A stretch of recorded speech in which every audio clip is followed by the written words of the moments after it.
Hello everyone, welcome you all to the Net Pharma. आज बात करेंगे about haemophilia disease. Haemophilia disease एक तरह का कॉम्बिनेशन ऑफ ग्रीक वर्ड है जिसमें हीमो का मतलब होता है आपका ब्लड और फीलिया का मतलब होता है आपका लव। यानी कि एक तरह से हम ये बोल सकते हैं कि वो पीपल जिसको हीमोफीलिया हुआ है उनको ब्लीडिंग से बड़ा लव है। ठीक है, वो अपनी ब्लीडिंग को स्टॉप नहीं कर पाते हैं, इसीलिए उनको एक टर्म दिया हुआ है हीमोफीलिया, यानी कि ब्लीडिंग या ब्लड लव। सो ये प्रोसेस में मेनली क्या होता है, due to the process of haemostasis, यानी कि जो एक पर्टिकुलर मेंटेनेंस रहती थी, एक पर्टिकुलर ब्लड फ्लो को हम स्टॉप करके रखते थे, वो प्रोसेस पूरा इम्पेयर्ड हो जाता है। तो उसकी वजह से क्या होता है कि जैसे ही किसी पर्सन को कट लगता है, जैसे किसी भी पर्सन को कट लगेगा तो उसकी जो एंडोथेलियम वॉल होती है, उसकी इनर लाइनिंग जो वॉल होती है वो डैमेज हो जाती है, जिसकी वजह से एकदम से कॉन्स्ट्रिक्शन हो जाता है या नैरो हो जाती है आपकी ब्लड वेसल्स।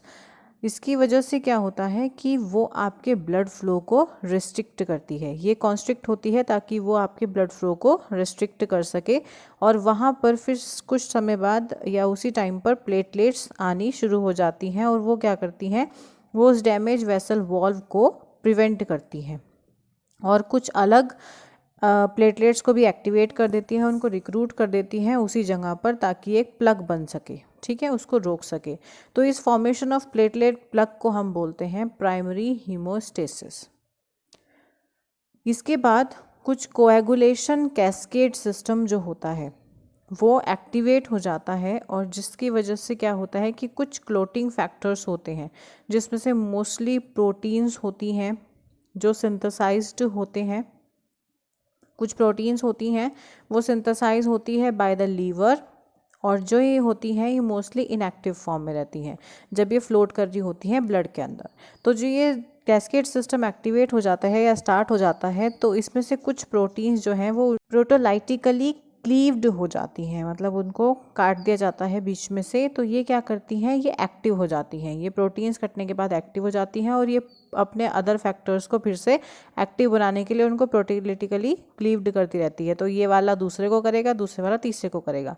तो ये जो कोएगुलेशन कैस्केड होता है ये कुछ मिनट बाद ही, या पर्टिकुलरली जैसे ही आपको कट लगेगा या क्लोट फॉर्मेशन होगी तभी ये स्टार्ट हो जाता है।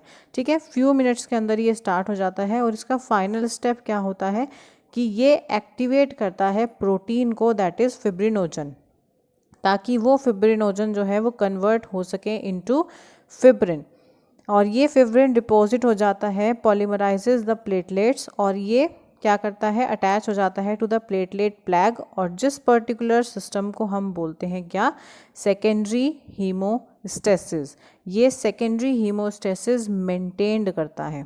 I will write it here as a stage is known as secondary haemostasis, जहाँ पर फिब्रिन जो है वहाँ पर बाइंड होकर एक पर्टिकुलर हार्ड क्लॉट बनाता है। ठीक है, पूरा एक गुच्छा बना देता है ताकि ब्लीडिंग स्टॉप हो सके at the site of injury. तो मोस्ट केसेस ऑफ अगर हीमोफीलिया की बात करें तो उसमें जो ये क्लोटिंग फैक्टर्स होते हैं जो ये मेनली फंक्शन कर रहे होते हैं, या तो उनकी अमाउंट कम हो जाती है या वो पूरी तरह से उन फंक्शनिंग उनकी कम हो जाती है, जिसकी वजह से जो ये सेकेंडरी हीमोस्टेसिस की फेज़ होती है ये पूरी तरह से बंद हो जाती है, और उसकी वजह से ब्लीडिंग बहुत ज़्यादा होनी स्टार्ट हो जाती है। सो अगर इस पूरे कोएगुलेशन कैस्केड को हम फर्दरली समझें तो ये दो तरीके के होते हैं, एक एक्सट्रिंसिक और एक इंट्रिंसिक पाथवे। सो जो फर्स्ट कोएगुलेशन होता है factor, that is extrinsic pathway, तो ये स्टार्ट होता है when tissue factors get exposed by the injury at the end of endothelium. जब टिश्यू फैक्टर्स जो होते हैं वो एक्सपोज हो जाते हैं इंजरी होने के बाद, तो उसके बाद क्या होता है कि ये जो टिश्यू फैक्टर्स होते हैं, टिश्यू फैक्टर जो 7th होता है वो एक्टिवेट हो जाता है इनटू 7th A।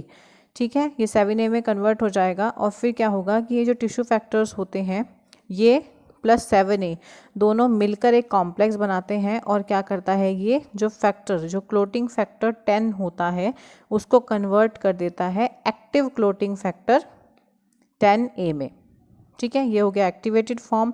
और ये जो 10A होता है ये फर्दर एक क्लोटिंग फैक्टर नंबर 5A उसके साथ कंबाइन होकर क्या करता है, जो क्लोटिंग फैक्टर सेकंड होता है उसको चेंज करता है या कन्वर्ट करवाता है जिसको हम प्रोथ्रोम्बिन भी बोलते हैं, उसको कन्वर्ट करवा देता है into second A, that is thrombin. ये इनसॉल्युबल फॉर्म में होता है और ये पर्टिकुलरली क्या करता है फर्दर कि जो फिब्रिनोजन होता है उसको फिब्रिन में कन्वर्ट करवाता है।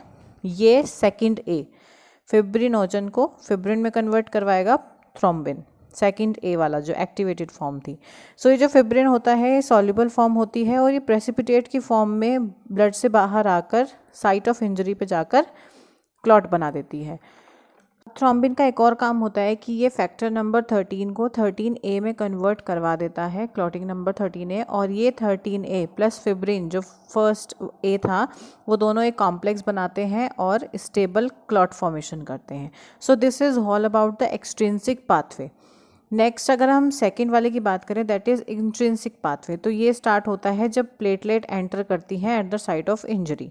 तो ये क्या करती है एक्टिवेट कर देती है 12th क्लोटिंग फैक्टर को ताकि वो एक्टिव 12A में कन्वर्ट हो सके, और ये फर्दर 11th वाले को 11A में कन्वर्ट करती है।